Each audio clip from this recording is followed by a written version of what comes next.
তাহলে শুরু করি। হ্যাঁ, দেখতে পাচ্ছ? হ্যাঁ স্যার, হ্যাঁ দেখতে স্যার, পাচ্ছি। দেখতে পাচ্ছি। হ্যাঁ, তো আজকে যেটা পড়াবো সেটা হচ্ছে আচরণবাদী দৃষ্টিভঙ্গি। তো আচরণবাদ দৃষ্টিভঙ্গি বলতে কি বুঝি? আমি এর আগের দিন পড়িয়েছি ঐতিহ্যবাদী দৃষ্টিভঙ্গি। তো রাষ্ট্রবিজ্ঞান আলোচনার ক্ষেত্রে বিভিন্ন দৃষ্টিভঙ্গি আছে, বা রাষ্ট্রবিজ্ঞানকে বোঝার জন্য বিভিন্ন রাষ্ট্রবিজ্ঞানী বিভিন্ন দৃষ্টিভঙ্গিতে আলোচনা করেছেন। তো আচরণবাদী দৃষ্টিভঙ্গিটা কি জিনিস সেটা আমরা আজকে ডিটেলস আলোচনা করব। প্রথমেই ভূমিকা আমরা দেখে নেব। রাষ্ট্রবিজ্ঞান আলোচনায় আধুনিক দৃষ্টিভঙ্গিগুলোর মধ্যে অন্যতম হচ্ছে এই আচরণবাদী দৃষ্টিভঙ্গি। বিংশ শতাব্দীর শুরু থেকে ঊনবিংশ শতাব্দী পর্যন্ত রাষ্ট্রবিজ্ঞান আলোচনায় গুরুত্বপূর্ণ ভূমিকা পালন করেছিল ঐতিহ্যবাহী দৃষ্টিভঙ্গি। সেই দৃষ্টিভঙ্গির যে তিনটা ভাগ আমরা আগের দিন আলোচনা করেছিলাম, সেটাই কিন্তু আহ সেই ঊনবিংশ শতাব্দী পর্যন্ত তারাই প্রভুত্ব কায়েম করেছিল। কিন্তু এই বিংশ শতকের শুরু থেকেই রাষ্ট্রবিজ্ঞানের যেভাবে তোমাদের বিষয়বস্তুর বিস্তৃতি ঘটেছে এবং এর আলোচনা পদ্ধতিরও নতুন নতুন ধারার সৃষ্টি হয়েছে। আর এই নতুন ধারার একটা অংশ হিসাবে এই আচরণবাদের উদ্ভব ঘটেছে। বিশেষ করে ঐতিহ্যবাহী দৃষ্টিভঙ্গিতে আমরা কি দেখেছি, সেখানে মানুষ এবং গোষ্ঠীর আচরণকে রাজনৈতিক আলোচনায় প্রাধান্য দেওয়া হয়নি। কিন্তু এই দৃষ্টিভঙ্গিতে, আচরণবাদী দৃষ্টিভঙ্গি, আমরা আচরণ শব্দের মধ্যে দেখতে পাচ্ছি যে এরা মূলত মানুষ এবং গোষ্ঠীর আচরণকে নিয়ে আলোচনা করে, বা রাজনৈতিক আলোচনায় এদের প্রাধান্য আছে।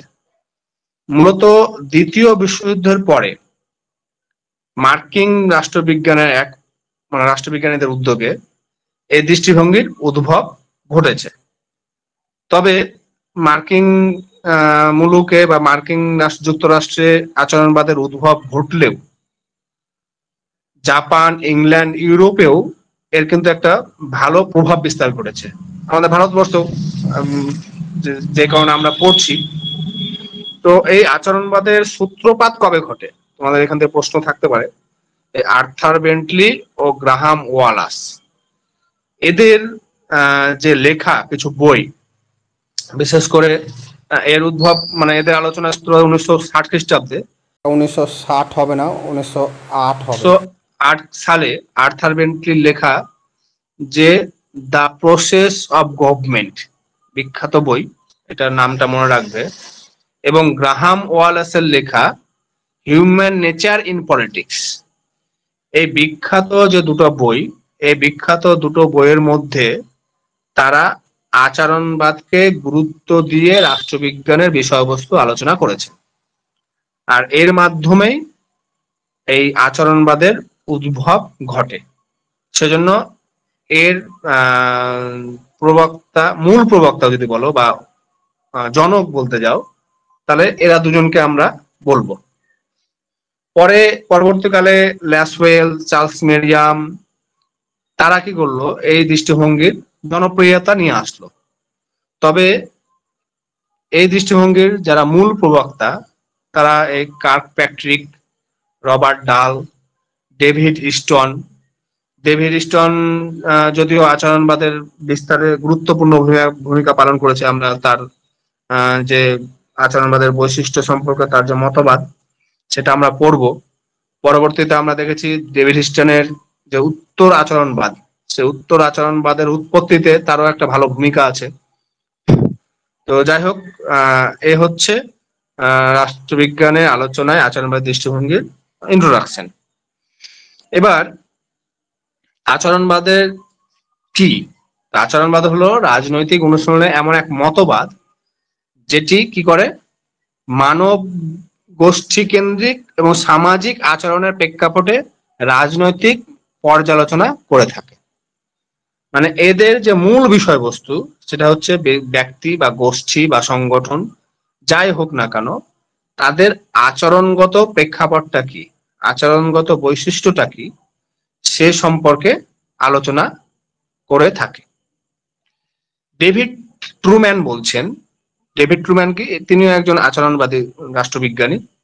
তিনি বলছেন মানুষের দৃশ্য অদৃশ্য আচরণের পরিপ্রেক্ষিতেই সরকারের বিষয়সমূহ আলোচনা শুরু করে। মানে আচরণবাদ কি হচ্ছে, মানুষ যে দৃশ্য, অনেক বিষয় আমরা দেখতে পাই, অনেক কিছু দেখতে পাই না আচরণগত, যেগুলো দেখতে পাই না সব মিলে আর যে আলোচনা, সেই আলোচনা হচ্ছে আচরণবাদী আলোচনা। আর্নল্ড বেস্ট তার পলিটিক্যাল থিওরি নামক একটা গ্রন্থে তিনি কি বলেছেন, তিনি বলেছেন আচরণবাদ হলো রাজনৈতিক জীবন সম্পর্কে এক অভিজ্ঞতাবাদী ও অস্থায়ী স্থায়িত্ব গঠনের প্রচেষ্টা। মানে রাষ্ট্রবিজ্ঞান আমি যখন দৃষ্টিভঙ্গি আলোচনা করেছিলাম শুরুতেই, তখন বলেছিলাম যে এক পরম্পরাগত দৃষ্টিভঙ্গি, আধুনিক দৃষ্টিভঙ্গির উদ্দেশ্য কি, তারা কি করতে চায়। তো সবকিছুকে একটা অভিজ্ঞতার দৃষ্টিতে, বিজ্ঞানের দৃষ্টিতে, স্থায়িত্বের দৃষ্টিতে আলোচনা করে। ঠিক একই আর্নল্ড বেস্ট তার পলিটিক্যাল থিওরি গ্রন্থে এই কথাগুলোই বলেছে। শোনা যাচ্ছে? একজন রেসপন্স করো। হ্যাঁ স্যার, শোনা হ্যাঁ যাচ্ছে। স্যার। ঠিক। ডেভিড ট্রুম্যান তিনি কি বলছেন, তিনি বলছেন যে আচরণবাদের মূল উদ্দেশ্য কি, উদ্দেশ্যের উপর জোর দিয়েছেন ডেভিড ট্রুম্যান। কি বলছেন, মূল উদ্দেশ্য হচ্ছে রাজনৈতিক প্রক্রিয়ার বিজ্ঞান গঠন করা। রাষ্ট্রবিজ্ঞানকে বিজ্ঞান বলা হয় কেন, যেহেতু রাষ্ট্রবিজ্ঞানের মধ্যে বিজ্ঞান শব্দটা আছে, তো সেই কারণে সঠিক বিজ্ঞানে রূপান্তরিত করা। আর সেই সঠিক বিজ্ঞানে রূপান্তরিত করাই হলো ডেভিড ট্রুম্যানের মতে আচরণবাদের মূল উদ্দেশ্য। তিনি রাজনৈতিক আচরণবাদের দুটি প্রধান বৈশিষ্ট্যের কথা বলেছেন।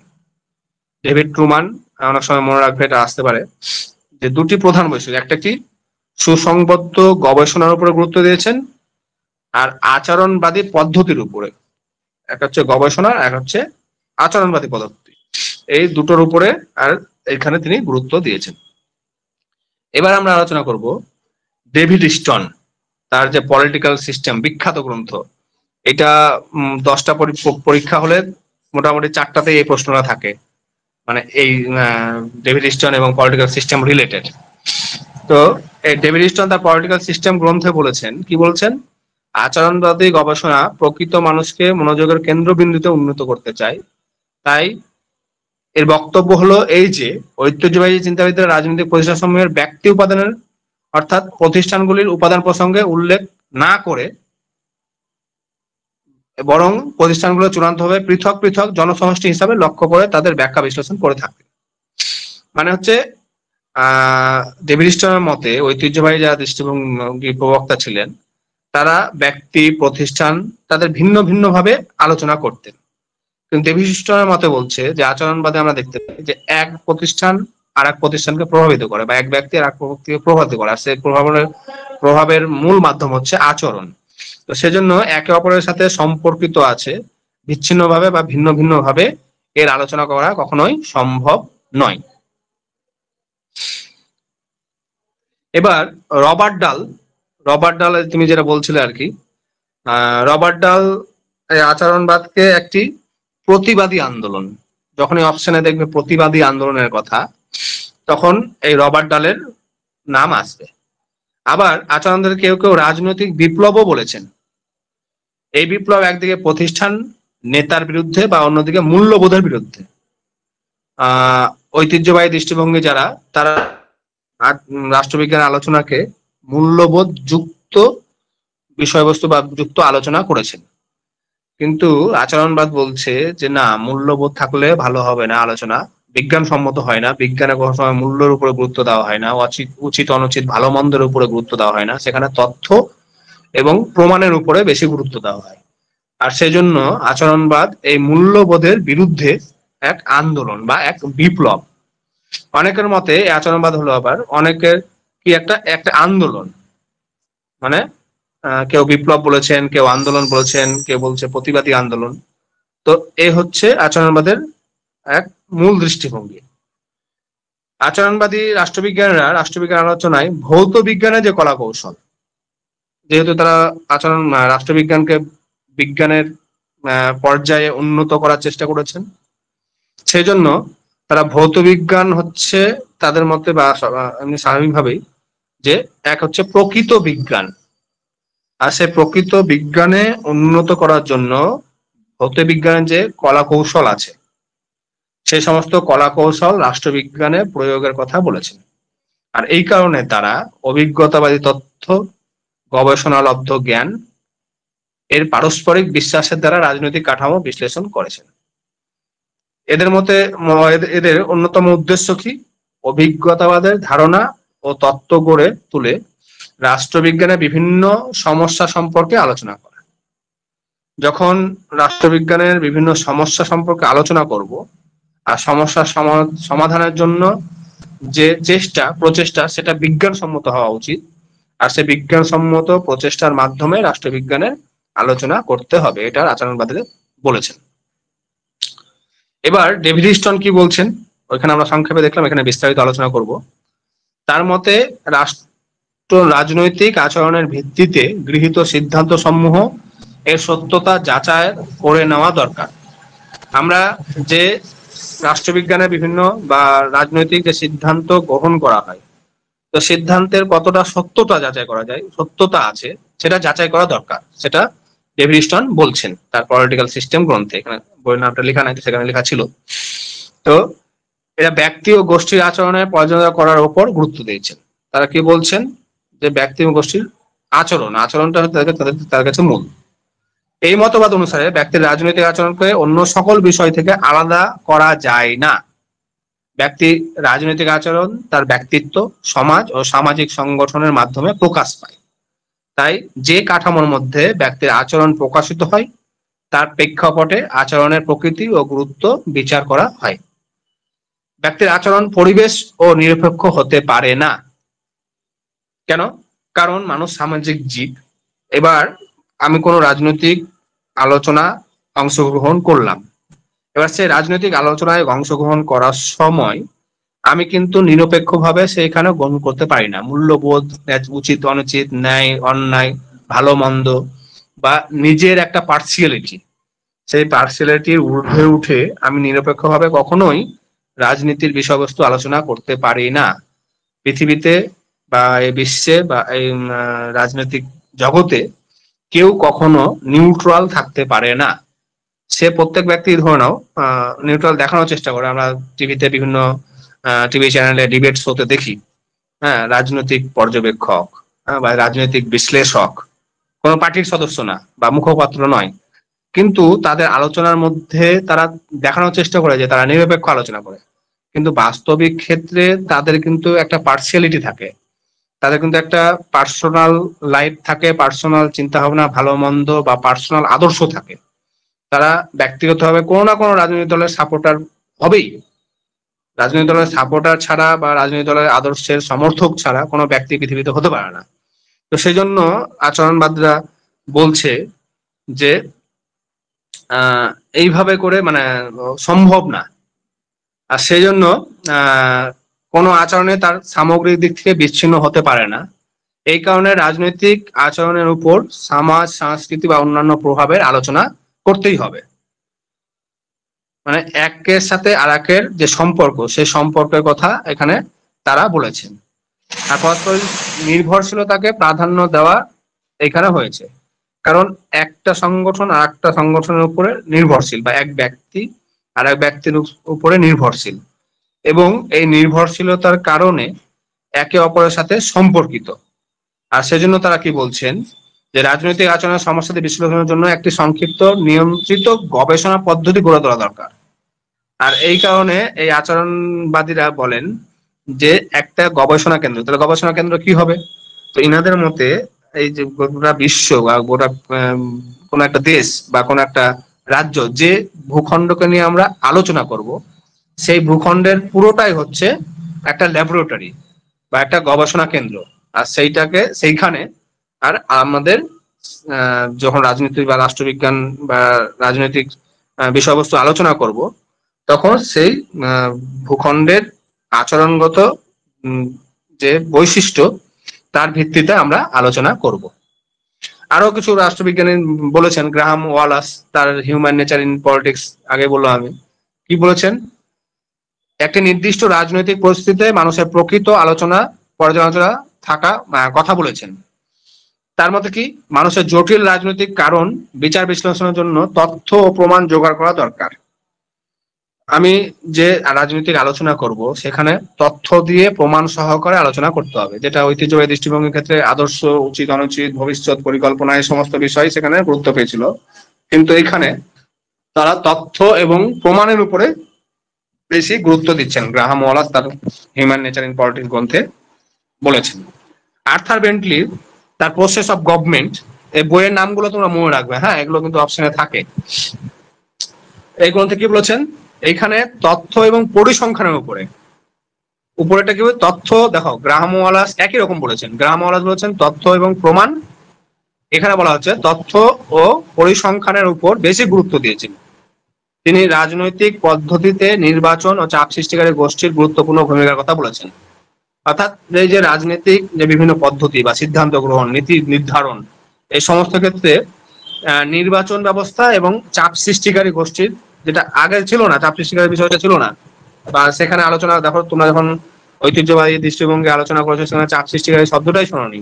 কিন্তু ধীরে ধীরে বাস্তবিক ক্ষেত্রে আমরা দেখি যে কোনো সিদ্ধান্ত গ্রহণের সময় যেরকম নির্বাচন ব্যবস্থা প্রভাবিত করে সেই সিদ্ধান্তগুলো বা বিভিন্ন রাজনৈতিক দলের ম্যানিফেস্টোতে, ঠিক একই রকম বিভিন্ন চাপ সৃষ্টিকারী গোষ্ঠী যারা ভোটকে প্রভাবিত করে বা কোনো না কোনো দলের সাপোর্টার হিসাবে তাদের কিছু স্বার্থ সিদ্ধির জন্য কোনো না কোনো দলের সাপোর্টার হিসাবে কাজ করে বা নির্বাচনে অংশগ্রহণ করে। যেরকম আমি একটা উদাহরণ হিসাবে এখানে বলতে পারি যে গোর্খা জনমুক্তি মোর্চা এক সময় ছিল, বা পাহাড়ের যে সমস্ত দলগুলো ছিল, তারা পাহাড়ের একটা আলাদা স্পেশাল ব্যবস্থা বা আলাদা রাজ্য বা গোর্খাল্যান্ড যাই হোক না কেন, এই দাবির শর্তের ভিত্তিতে বিভিন্ন সময় বিভিন্ন দলকে সমর্থন করেছে, যখন যে দলকে সমর্থন করেছে সেই দল সেখানে জিতেছে। তো সেজন্য এই যে চাপ সৃষ্টিকারী গোষ্ঠী, সেই চাপ সৃষ্টিকারী গোষ্ঠী বর্তমানকালে রাজনৈতিক আলোচনায় বা রাজনৈতিক সিদ্ধান্ত গ্রহণে গুরুত্বপূর্ণ ভূমিকা পালন করে। তিনি এখানে আর কি বলেছেন, ব্যক্তি অপেক্ষা বিভিন্ন সংঘ বা গোষ্ঠীর কার্যাবলীর উপরে অধিক গুরুত্ব দিয়েছেন। একজন ব্যক্তি খুব বেশি বিষয় কিন্তু প্রভাবিত করতে পারে না, কিন্তু যখন একটা গোষ্ঠীর ব্যাপার আসবে বা কোনো একটা সংগঠনের ব্যাপার আসবে, তখন অনেকগুলো বিষয় আর তার সাথে যুক্ত থাকে। সেজন্য তিনি বলেছেন, when groups are all adequately stated, everything is stated। মানে গ্রুপের যখন আলোচনা হবে তখন তার মধ্যে সবকিছুই চলে আসে এই সমস্ত। আর এখানে তিনি বলেছেন আচরণবাদের বিকাশের ক্ষেত্রে চার্লস মিরিয়ামের নিউ অ্যাসপেক্ট অফ পলিটিক্স 1925 সালে তিনি এটা প্রকাশ করেছেন গ্রন্থটি। তো সেইখানে এবং ক্যাটলিনের the science and the method in politics 1927 সালে সেটা হয়েছে। এই সালগুলো মনে রাখবে, তোমাদের যারা নেট সেট দিবে তাদের কিন্তু এটা থাকে, বাদিকে কয়েকটা বইয়ের নাম লিখে দিল, ডান দিকে সাল দিয়ে দিল উলট পালট করে, তোমাদেরকে সাজিয়ে লিখতে হবে, এরকম আসে। ল্যাসওয়েলের সাইকো প্যাথোলজি অ্যান্ড পলিটিক্স এই গ্রন্থ 1930 সালে। এই বিভিন্ন গ্রন্থ কিন্তু আচরণবাদ সম্বন্ধে আলোচনা করা হয়েছে। এই পর্যন্ত তোমাদের বুঝতে পারছো, আমার কথা শুনতে পাচ্ছ? হ্যালো স্যার, পাচ্ছি শুনতে। হ্যাঁ, আজকে কোনো ডিস্টার্ব হচ্ছে কি? না স্যার, হচ্ছে না। তাহলে এই অ্যাপের দোষ নাই, নেটওয়ার্কের দোষ, হ্যাঁ, তাই তো?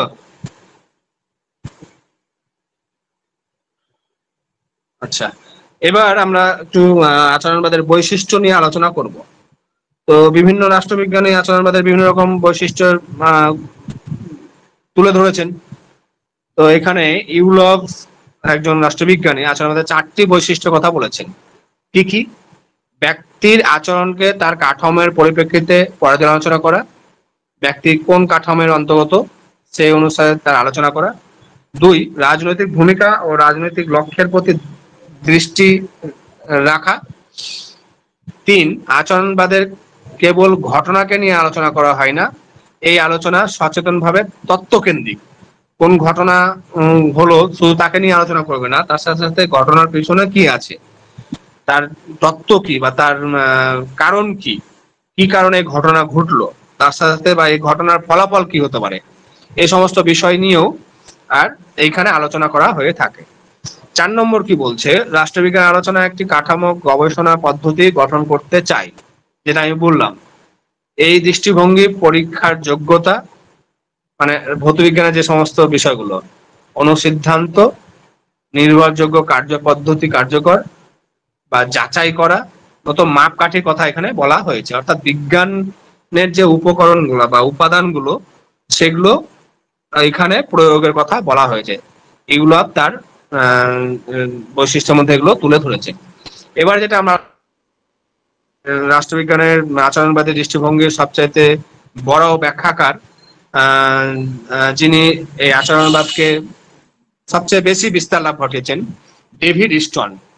তার যে আচরণবাদের বৈশিষ্ট্য, তিনি মূলত 8টি আচরণবাদের 8টি বৈশিষ্ট্যের কথা বলেছেন। প্রথম বৈশিষ্ট্য কি? প্রথম বৈশিষ্ট্য হচ্ছে নিয়মানুবর্তিতা, রেগুলারিটি। মানে আচরণবাদ মনে করে মানুষের রাজনৈতিক আচরণের মধ্যে মোটামুটি একরূপতা থাকে, আর তা যদি একান্ত নাও থাকে তাহলে মানুষ বিশেষ বিশেষ রাজনৈতিক ক্ষেত্রে একই রূপ আচরণ করে থাকে। এদিক থেকে জনগণের নির্বাচনী আচরণ বিশেষ উল্লেখযোগ্য, তাই আচরণবাদ মানুষের আচরণের ওপর তত্ত্ব আলোচনা সৌধ গড়ে তুলতে চাই। দেখো কি বলেছে তারা। তারা বলেছে, আমি এর আগে একটু আগে আলোচনা করছিলাম যে মানুষের আচরণ বা মানুষ নিরপেক্ষ নয়, মূল্যবোধ নিরপেক্ষ বা পার্সিয়ালিটি থাকবে না, এরকম হতে পারে না। কিন্তু এরা বলছে যে সে থাকতে পারে, কিন্তু মানুষের যে আচরণ, সে আচরণের মধ্যে অনেকটা একরূপতা আছে। আর একরূপতা আছে বলেই বেশিরভাগ মানুষের ক্ষেত্রে, আমি একটা বাস্তব কথা বলছি, যে এই একরূপতা আছে বা একটা দলের প্রতি সমর্থন বা একটা পদ্ধতির প্রতি সমর্থন আছে বলেই এই মেজরিটি শব্দটা এসছে। আর সেজন্য যদি একরূপতা নাও থাকে, তাহলে বলছে এক বিশেষ পরিস্থিতিতে কোন একটা ঘটনা ঘটলো, দেখবে দেশে যদি কোনো একটা ঘটনা ঘটে, তখন সেই ঘটনার পক্ষে রায়দানের ক্ষেত্রে একটা বড় অংশ কিন্তু একই রূপ আচরণ করে। ধরে নাও কোনো একটা দুর্ঘটনা ঘটলো, সেখানে আর্মির কিছু একটা সংখ্যক মানুষ মারা গেল, সেনাবাহিনী মারা গেল, তখন দেখবে সারা দেশের লোক প্রায় একরূপ প্রতিক্রিয়া দিচ্ছে বা একরূপ আচরণ করছে। এইটা এইখানে স্টোন এই নিয়মানুবর্তিতা রেগুলারিটির মাধ্যমে তুলে ধরতে চেষ্টা করেছে। দ্বিতীয় বৈশিষ্ট্য তিনি বলছেন, কি বলছেন, সত্যতা যাচাই। আমরা যখন রাষ্ট্রবিজ্ঞানের কোনো বিষয়বস্তু নিয়ে আলোচনা করব, তো সেখানে সত্যতা যাচাই করতে হবে। সেখানে কোনো কাল্পনিক বিষয়কে আমরা সামনে রেখে কোনো সময় আলোচনা করতে পারি না, কারণ সেখানে কোনো বাস্তবতা থাকবে না। তাই এইখানে সত্যতা যাচাইয়ের উপর বা ভেরিফিকেশন এর মাধ্যমে আর এইখানে রাষ্ট্রবিজ্ঞানের বিষয়বস্তুকে আলোচনার কথা তিনি বলেছেন। স্টোনের তৃতীয় বৈশিষ্ট্য হচ্ছে টেকনিক্স বা কৌশল। তিনি কি বলছেন, আচরণবাদের তথ্য সংগ্রহের জন্য কতগুলি কৌশলের কথা তিনি বলেছেন। মানে আচরণবাদে যখন আলোচনা করব, যারা দেখবে পিএইচডি করবে বা রিসার্চ করবে, বা এমএ তে যারা রিসার্চ করেছো বা কোনো একটা প্রজেক্ট করেছো, তখন কিন্তু সেখানে কতগুলো কৌশলের মাধ্যমে সেই প্রজেক্ট সম্পাদন হয়েছে বা সেই রিসার্চ বা পিএইচডি হয়। সেখানে কি করতে হয়, কতগুলো কৌশল অবলম্বন করতে হয়। কি? যেমন উপাদানগত বিশ্লেষণ, নমুনা পর্যালোচনা, গাণিতিক পদ্ধতি, কোশ্চেনের মাধ্যমে কিছু উপাদান সংগ্রহ করলাম বা সেগুলো নিয়ে আলোচনা করলাম, এরকম কিছু কৌশলের কথা এখানে স্টোন বলেছেন। সংখ্যায়ন, আচরণবাদে আমি ভৌত বিজ্ঞানের যে বিভিন্ন উপাদান, সেই উপাদানের ব্যবহার আমরা এখানে কথা আলোচনা করেছি। স্টোন একই কথা বলেছেন যে সংখ্যায়ন আচরণবাদের সংখ্যা তত্ত্বের মাধ্যমে সুশৃঙ্খলবদ্ধ ও সুসংগত সিদ্ধান্তে যাওয়ার কথা বলে। তুমি যখন সিদ্ধান্ত নিতে যাবে, তো সেখানে সংখ্যা তত্ত্বের মাধ্যমে করতে হবে বা সূক্ষ্ম অভিজ্ঞতাবাদী বিশ্লেষণের মাধ্যমে তথ্য সংগ্রহ করে সেই তথ্য বিচার বিশ্লেষণ করে আর তারপরে সিদ্ধান্তে আসলে সেইখানে কিন্তু একটা সঠিক সিদ্ধান্তে আসা যায়। সেই জন্য সংখ্যায়নের উপরে ইস্টন জোর দিয়েছেন। মূল্যবোধ, যে আচরণবাদ কি বলছে, পুরোপুরি মূল্যবোধকে বর্জন করেছে। যেটা ঐতিহ্যবাদীরা পুরোপুরি মূল্যবোধের উপরেই সমস্ত দৃষ্টিভঙ্গি রাষ্ট্রবিজ্ঞান বিষয়ে আলোচনা করেছেন, কিন্তু এখানে এরা বলছেন মূল্যবোধ নিরপেক্ষ। এই দৃষ্টিভঙ্গি অনুযায়ী গবেষণাকে নৈতিক, মানবিক, সামাজিক মূল্যবোধ যদি গবেষণাকে আচ্ছন্ন করে রাখে, তাহলে তার পক্ষে কঠোর বাস্তববাদী বিশ্লেষণ করা সম্ভব নয়।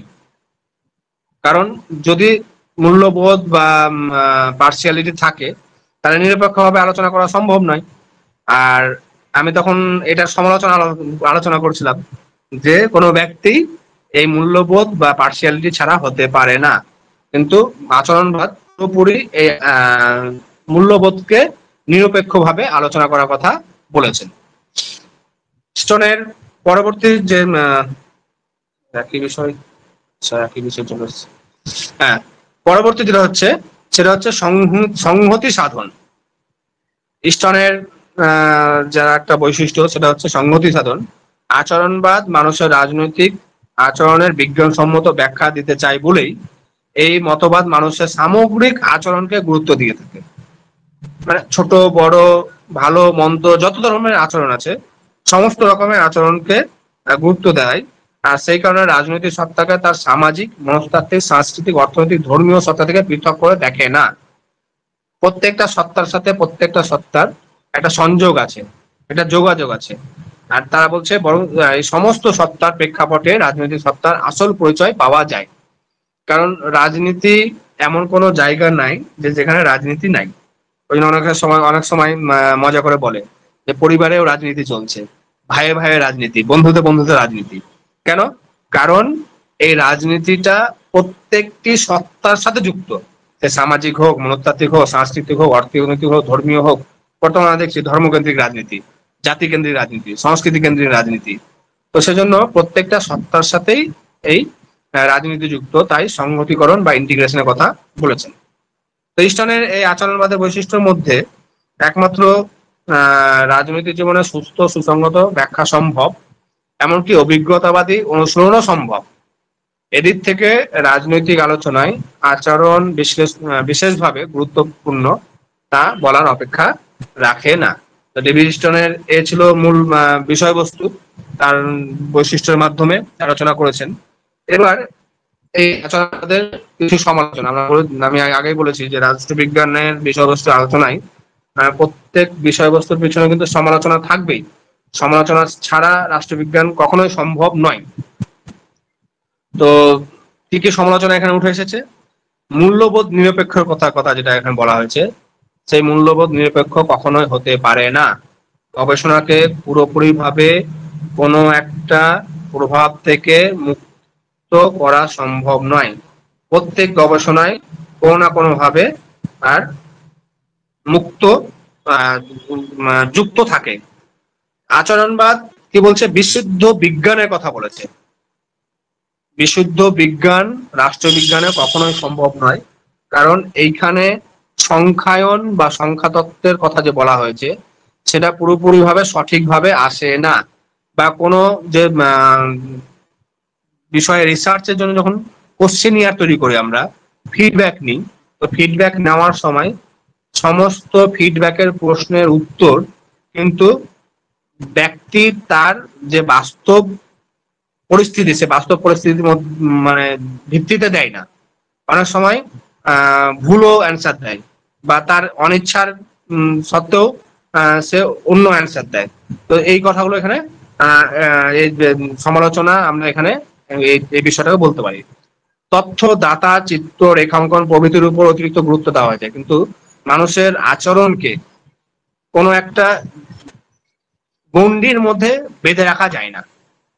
আর সেই কারণে তথ্য বা ডাটা বা চিত্র যে সংগ্রহ করি আমরা, যেটা ভৌত বিজ্ঞানের ক্ষেত্রে বা বিজ্ঞানের ক্ষেত্রে, সেখানে কিন্তু পরিবর্তন হয় না। কোনো একটা যে বৈজ্ঞানিক, যেরকম H2O, H2O জল, এটা ভাঙলে আবার জোড়া লাগালে তোমার H2O হবে, জলই হবে। হাইড্রোজেন অক্সিজেন আলাদা করে দাও, তার আলাদা একটা সত্তা আছে, আবার নিয়ে আসলে জল হবে, অন্য কিছু হবে না। কিন্তু ব্যক্তির আচরণকে এই সকালবেলা তার একরকম আচরণ হতে পারে, পরবর্তীতে আচরণ কিন্তু পরিবর্তন হতে পারে। এরকম যে ব্যক্তির আচরণ, সে আচরণকে আর বৈজ্ঞানিক ভাবে সীমাবদ্ধ রাখা সম্ভব নয়। সেই জন্য এই আচরণবাদী দৃষ্টিভঙ্গি এদিক থেকে পুরোপুরি ভাবে সমালোচিত হয়েছে। আর কি হচ্ছে, সমাজ বিজ্ঞান কেন্দ্রিক পর্যালোচনার কথা এখানে এমন ভাবে বলে যে রাষ্ট্রবিজ্ঞান, সমাজতত্ত্ব, অর্থতত্ত্ব, মনস্তত্ত্ব প্রভৃতি সামাজিক বিজ্ঞানের উপর নির্ভরশীল হয়ে পড়ে। মানে রাষ্ট্রবিজ্ঞান যে একটা নিজস্ব সত্তা বা নিজস্ব বৈশিষ্ট্য আছে, তো সেই বৈশিষ্ট্যকে হারিয়ে অনেক সময় এই সমস্ত যে শব্দ মানে সাবজেক্ট গুলো আছে এর উপর নির্ভরশীল হয়ে পড়ে। আর নির্ভরশীলতার কারণে তার নিজস্ব সত্তা, সে সত্তা হারিয়ে ফেলে। আর একটা কি, আচরণবাদ হচ্ছে রক্ষণশীলতা দোষে দুষ্ট। কেন?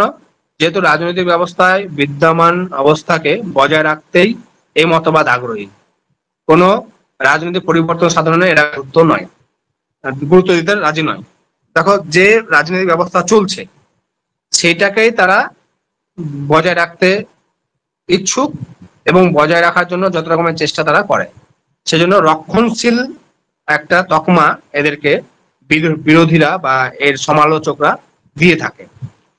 এই আলোচনা বা দৃষ্টিভঙ্গি পুরোপুরি শুদ্ধ বিজ্ঞানে পরিণত করা যায় না। আমি বললাম যে রাজনৈতিক ঘটনাবলী বা বিভিন্ন মানুষের আচরণ, চরিত্র, এগুলো কখনো কিন্তু স্থায়ী নয়। অক্সিজেন হাইড্রোজেন মিলে জল হবে, কিন্তু মানুষের চরিত্র সকালে একরকম, দুপুরে একরকম, বিকেলে আমি আরেক রকম, বা কোনো একটা গোষ্ঠীর চিন্তা ভাবনা পরিবর্তনশীল। তো সেই পরিবর্তনশীল হওয়ার কারণে আর এর যে আলোচনা এটা জটিল হয় এবং কোনো স্থায়ী ও সার্বজন গ্রাহ্য বা বিজ্ঞানসম্মত সিদ্ধান্তে পৌঁছানো যায় না। এটি থেকে এর সমালোচনা করা হয়। আচরণবাদী দৃষ্টিভঙ্গিতে আর একটা তীব্র কি, দর্শন বিরোধী। যেহেতু যে কোনো, বিশেষ করে সমাজ বিজ্ঞানের আলোচনায়, আমাদের রাষ্ট্রবিজ্ঞানের আলোচনায় যদি দর্শন কেন্দ্রিক না হয়, কল্পনা কেন্দ্রিক না হয়, তাহলে কিন্তু আমরা আলোচনাকে এগিয়ে নিয়ে যেতে পারবো না। কেন? কারণ যে কোনো থিসিস বা যে কোনো রিসার্চ করতে গেলে তোমাকে প্রথমে হাইপোথিসিস তৈরি করতে হবে। আর হাইপোথিসিস মানে তোমাকে কল্পনার জগতে যেতে হবে। সেজন্য কল্পনার জগতে না গিয়ে রাষ্ট্রবিজ্ঞানে আলোচনা করা কখনোই সম্ভব নয়। এই সমস্ত আলোচনাগুলো ছিল এখানে। হ্যাঁ, ফ্রেন্ড, এবার আমরা উপসংহার আলোচনা করব।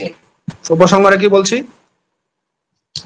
আচরণবাদ যে মানবিক আচরণকে নিয়ে আলোচনা করে তা একরূপ নয় বা অনুরূপ নয়। না হলে নির্বাচনের পর নির্বাচনের সরকার এত দ্রুত পরিবর্তন হতো না। ধরে নাও 5 বছর পর পর যে সরকার পরিবর্তন হচ্ছে, তার কারণ কি?